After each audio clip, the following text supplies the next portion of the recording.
Okay, so let's move on to the last presentation. As the title is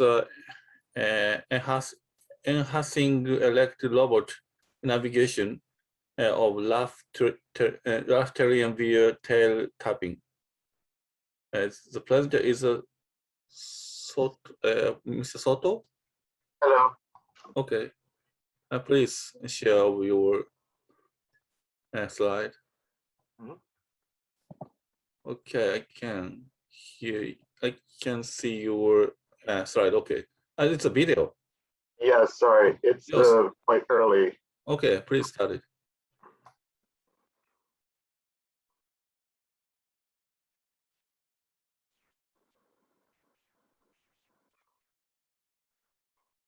Sorry, I cannot listen your voice or something. Okay. Yeah. Let me see. Sorry about that.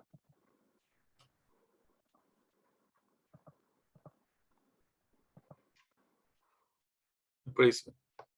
This. Can you hear it?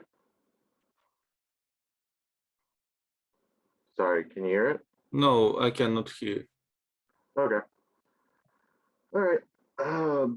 If possible, please presentation online. Yes. Welcome. All right. So, hello. This is navigating rough terrain by tapping a tail. And I'm Daniel Soto. Sorry about that. So, legged systems are able to traverse a diverse number of environments, such as that is what is seen here with this lizard traversing between flat to rocky terrain when it's attempt to escape from a nest of snakes. And so roboticists have been trying to emulate those capabilities in legged robots via primarily environmental feedback, where they carefully place the limbs and the feet, or passive mechanical elements such as that is in Rex, which passively absorb the disturbances present in the terrain. However, over more challenging environments, failures can still be encountered, such as when there is an unknown weakness in the terrain or an unknown slipping area, or when the limbs themselves are unsuitable for the terrain, which is known as trapping, which is what you see in the bottom right with this Rex-like robot getting its limbs caught in the terrain. And so we were interested in studying that trapping from a failure and seeing whether or not a simple non-propulsive appendage could be used to overcome this failure via a tail. And we thought of doing so because there has been evidence previously of tails enhancing locomotion, such as when inertial pitching was used to assist in gap traversal in the study by Garth et al. And substrate contact in the study by Bob Fool was used to reject disturbances that caused catastrophic failure.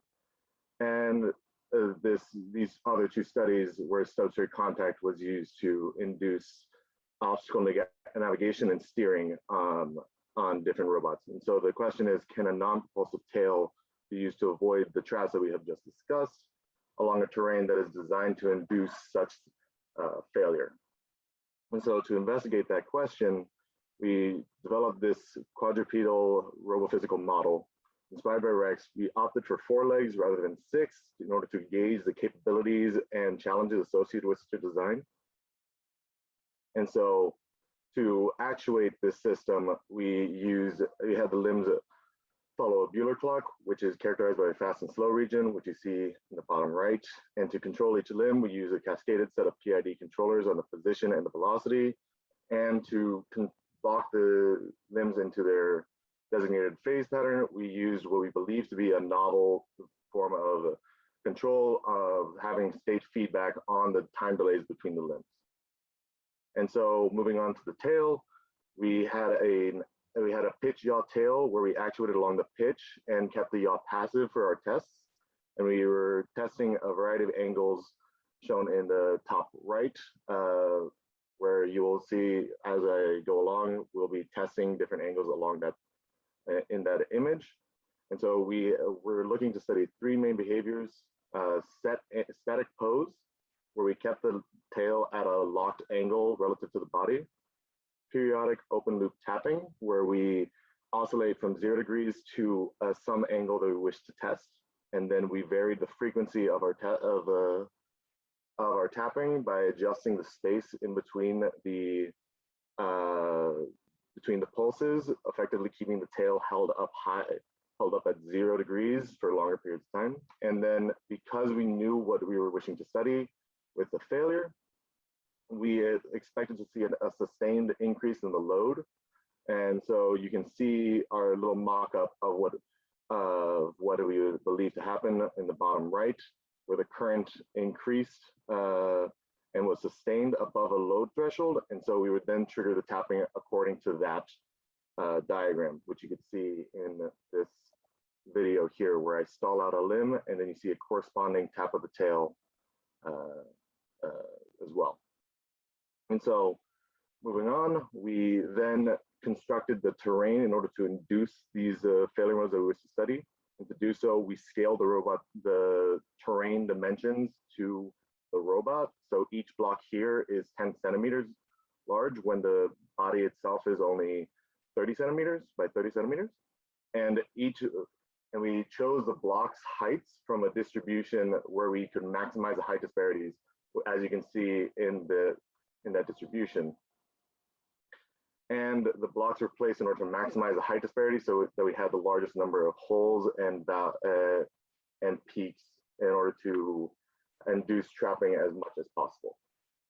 And so first, we tested the robot on flat ground to verify its capabilities.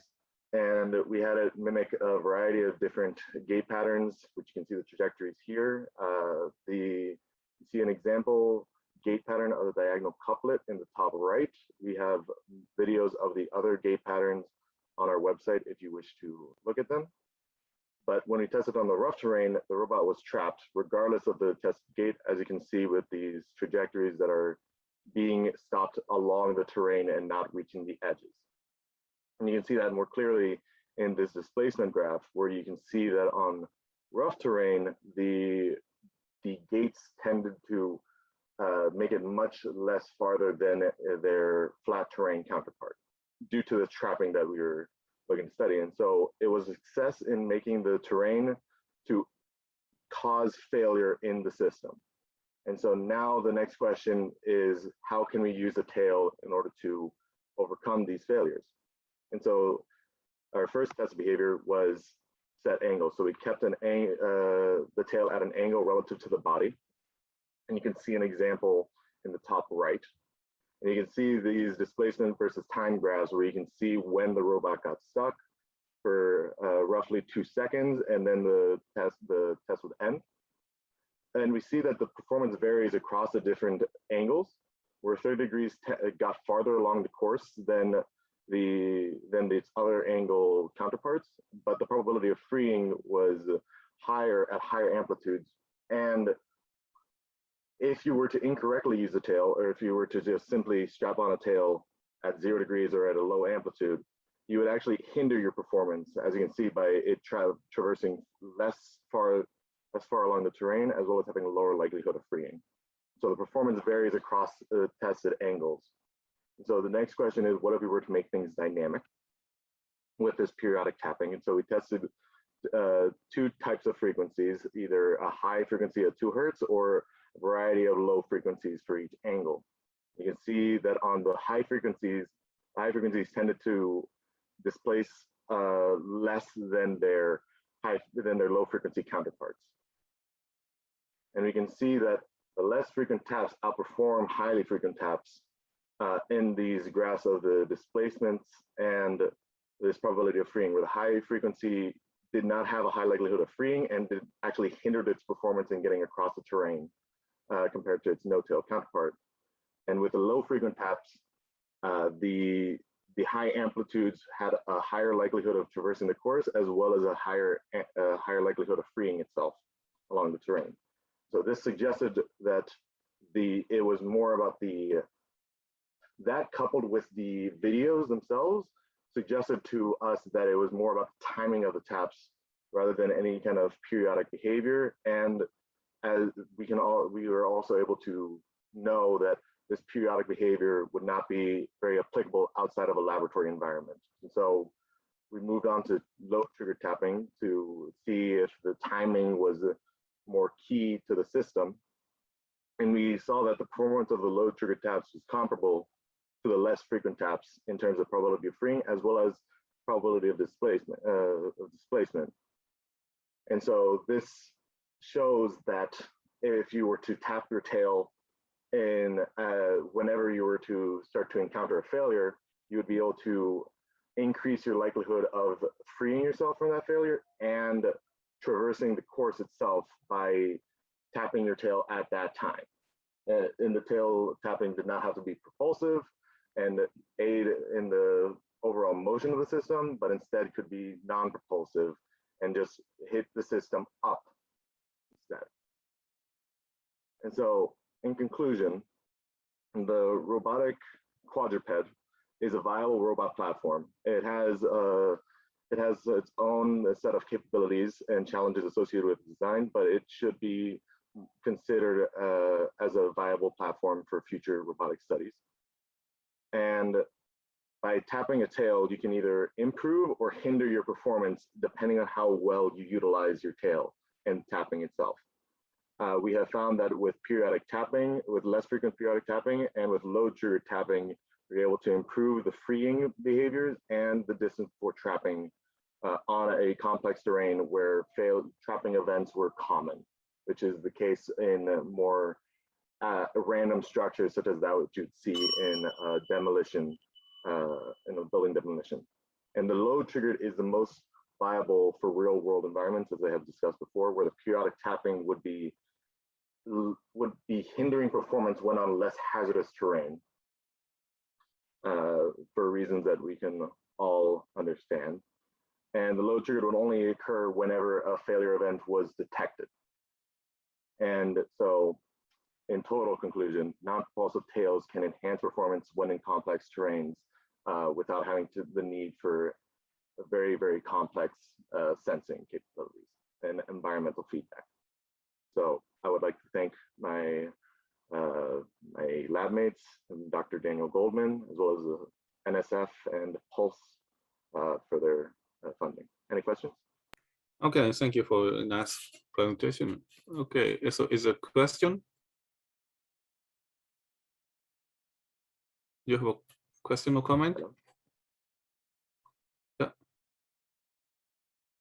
Who? Hello? Okay, please win. The Soto. Oh, sorry. I think I was me. I think I had my speaker broken. Oh, sorry. So, Okay. so, Okay, there we go. can I ask a Okay, sorry. question? Yes, please, Yes, Professor sorry. Wada. Yeah. Okay. Thank you very much for a very interesting presentation. You tested just no motion on tail and the two types of frequency, low frequency and high frequency. So do you think that some sort of optimal frequency exists somewhere for that mechanism? So I am unsure. It's due to, I believe that the tapping would be best suited because the trapping, it depends on where you are in the terrain as well as where you are in your gait cycle. And so the tapping itself, I do not believe that there is some optimal frequency at which it happens. I think it depends on where you are in the terrain as well as where you are in the gait cycle. There may be some coordination between those two, which would lead to some optimal frequency. However, I believe that it's more intuitive and more applicable to instead have a sensor to monitor the load and simply trigger the taps according to that. Okay. So what do you think about the ratio, mass ratio between the robot body and the tail? I did not, the tail is much lighter than the robot itself. However, the tail does have a very strong torque. It is so much so that it's able to lift the entire body up from just the tip of the tail. I was trying to avoid inertial effects since that is a common application of tails where they will keep the heavy mass at the end of the tail and use that in the air to inertially reorient and affect the system. I was looking more towards seeing how substrate contact could be used to enhance locomotion, which is less studied, at least according to my literature review. Yeah, that's true. Yeah, but if you put a more heavy tail, you can get a more high impact. Yes, Yeah, that's it. I have been looking to see how I could create some type of impact control scheme, perhaps, to be able to induce the taps of a certain force. Oh, yeah. And a large That's actuator is good, needed. yeah. Okay, thank you very much. Thank you. Okay, thank you very much for your presentation. Thank you. Okay, so this session will be closed, and so thank you for all of the presenter and participant. And tomorrow is next session. It will be started at so 6 a.m. in UTC, and 3 p.m. in Japan. So thank you for participation. Okay, thank you very much. Thank you. Thank you.